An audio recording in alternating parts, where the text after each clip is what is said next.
What's up, Jokers? So, I haven't done like any type of tutorial video in a while, but I was learning or relearning Mortal Kombat, and I was like, this would be a good time to show people like, oh, well, this is how I pick my characters, and this is the things that I look at when I'm doing that. So I thought this would be dope. Maybe it'd help somebody. This is going to be a little bit compact because I did all of the work stuff already, and a little of the cheater route. So if you play fighting games, mostly like a bunch of different fighting games, and you are kind of familiar with the game itself and the style that you want to play inside of that game, this is probably for you. It's a lot easier. You know, I played a lot of Supergirl and Injustice 2. So coming into MK11, I was like, oh, well, I really like playing Supergirl, so who can I play that's like Supergirl? So, you know, did a little googly, the search of the googly, and everybody's like, yo, it's Scorpion, you should try Scorpion. And I like what I found so far. The variation is a Searing Rage variant. You get the ability, the third ability, it lets you power up all your, you know, your chain attack. It's really strong. Let's go to tournament. So without further ado, here we go. Alright, so you might be like, well, how the hell is he like Supergirl in any way? I'm like, okay, well, in this game, there's no like air mobility and stuff like that, so it's in that vein, it's not like Injustice. So it's just something you gotta get used to. You know, I am familiar with Street Fighter, so I kind of prefer being on the ground anyway. But aside from that, so Supergirl has a similar teleport, and funny enough, in this game you get the combo off of the enhanced version, like as you can with Supergirl. So that was one of them. Another thing in the neutral or footsies, or what, you know, whatever you want to call it, fighting for inches for those of you that are in the UFC. In a neutral game, Scorpion has like a lot of forward advancing normals like Supergirl does. Like Supergirl, I think it was like her, I think it's her back one. She also has a back one that you can just move forward with, and you can you know, go into combos and stuff after that if it hits. But that was like art. It's like, what can I do in the neutral game? Like, oh, I have this, and also I have my teleport still. And another reason why this move in particular is good is that it has a, I think the word is disjointed hitbox. So instead of using his fist to punch, he uses his sword. Which pretty much means that if the AI or if your opponent were to press a button at the same time, for them to hit you, they would have to get past the sword first. So that's always good, especially in NRS games. Hawk Girl's uppercut in Injustice was amazing. This is what happens when you have a regular hit and hurt box for your character.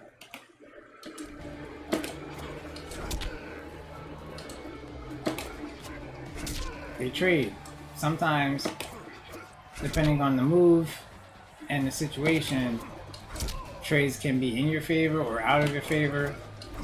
You really don't want to trade if you don't have to. But this is what happens when you have a disjointed hitbox that's away from your hurt boxes.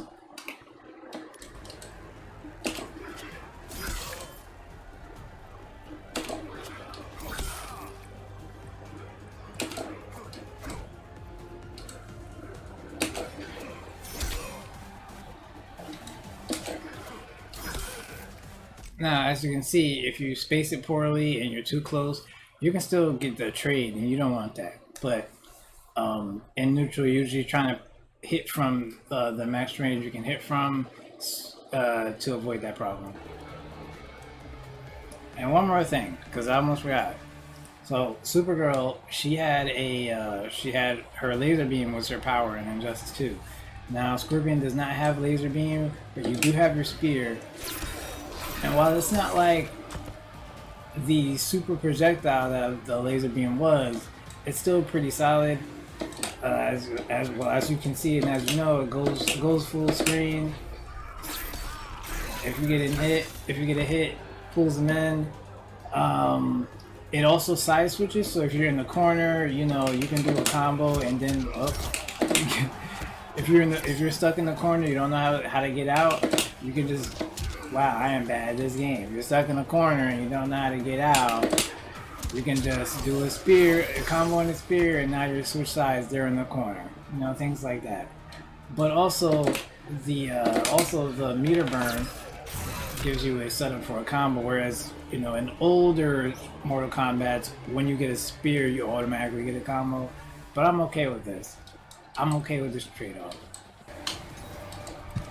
Now, in the corner is where, you know, stuff starts to happen.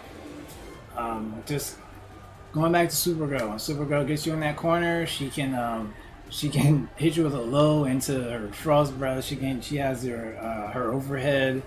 She actually has several overheads.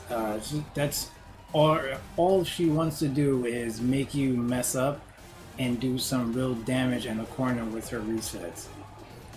Now, I didn't go too deep into Scorpion, so I don't know about, you know, how he gets his resets, but he has a lot of just stuff to do to you in the corner, on top of all the other stuff that I like about him.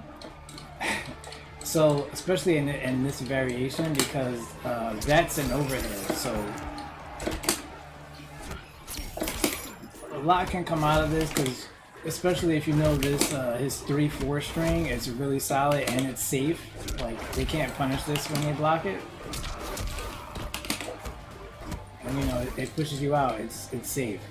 But, you know, if they want to press a button or they think you're going to go low, you can do his 4-3-2 and the chain comes out, it hits overhead. And also, like I said, the steering ridge variant, it'll give you more damage if you use it with that flaming chain. And aside from that, he has his 4-4-2. That's an overhead. This string is really solid. It's a low overhead string. But I mean, you know, you can react to it. It's blockable, but if you don't block it, it hurts. You can also make it safe. You see that sword come out and they're blocking it, you can hit 3 and make it safe. They can't punish you. There we go. They can't punish you for blocking that. This is safe. And even on top of that, if you see that sword hit, you can then just cancel it into a special. So I'm like, look, there's a lot of stuff that Scorpion has in that corner. You don't want to be there. He has his down one. So his down one into 4-3-4 is a crazy frame trap, and if you actually hit that, if you catch them pressing buttons, you actually get a crushing blow off of that, so you get even more damage off of it. Like, you know, it pretty much what they call jail. Like, if it hits you with down one and then goes into 4-3, you have to block it, because if you press a button or try to do anything, you're gonna get hit. And if the crushing blow is available, you're gonna get crushing blow and it's gonna hurt. You don't want that. You don't want it. And you know, this is just like stuff I just started picking up. So you know, he gets you in the corner. He has frame traps. He has the low high mix-ups. He has this as an overhead. You know, he has a lot going for him, and that's what made me want to try him out. And I dig it so far. And we got the chain. This is not safe whatsoever, but it's nice to have. It's actually a really good anti-air. Anti-air is anti-air. Scorpion has a lot of things it can do to you to get you out of the air. Favorite thing of mine to do, because you gotta control that space.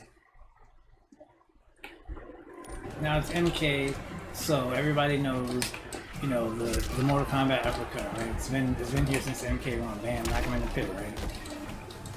But the thing about it is, when you do that, you can't really get much of anything off of it. They just kind of fall on the ground, right? So what else can you do? Well, there's a lot of things that you can do. So I was talking about this move before. Remember disjointed hitboxes. The thing about using a normal move to stop people from jumping in on you, if they change the timing or they have a move with certain properties or anything like that, you can get hit, and you don't want that. So if you have a move with a disjointed hitbox, no matter what they do, if they jump forward and you do this move, they're gonna hit a chain before they hit you. So it's really good for that. It's like it's not the best damage in the world, but it keeps them out of the air. That's what you want. Even if you meet a burner, you get a little bit more damage, but you just want to get them out of the air. Scorpion actually has his kicks are really good. His standing 3 is a pretty good move for anti-air. His standing 4 is actually better, the roundhouse, because if you mistime it and you land safe and they end up blocking this, it's actually safe, so they can't just punish you for making a mistake. Of course, I can't get it to do it like I want to do it right now. But what makes them both good is that you can hit your specials, you can buffer your specials after it. Of course, I don't know the combo yet, but you can buffer your specials after it, so you can punish them even harder for trying to jump in on you. You look at it, 207 damage for a jump in. They're not gonna want to jump in anymore unless they're crazy or play Street Fighter 5. But that's beside the point. you gotta have a good, your good jump in. I mean, you can do stuff like you probably could do that if you practice it, but you can do things like that. There's a lot of stuff you can do. Like I said, I'm still learning myself, but I figured I would be like, let me put this out there and see if it'll help anybody else, like the way I kind of pick up a new character in a new game. Because next week I'll probably be playing somebody else and we'll be doing another video. But if it does help even a little bit, let me know, because I will get back into doing a lot of these. I can do other characters, or I can show other approaches, like maybe you never played the game before, or maybe you just want to play a character that you like and not necessarily one that you're familiar with. But there's a lot of ways to go about it. I've been doing this for a long time. But until next video, catch y'all jokers later.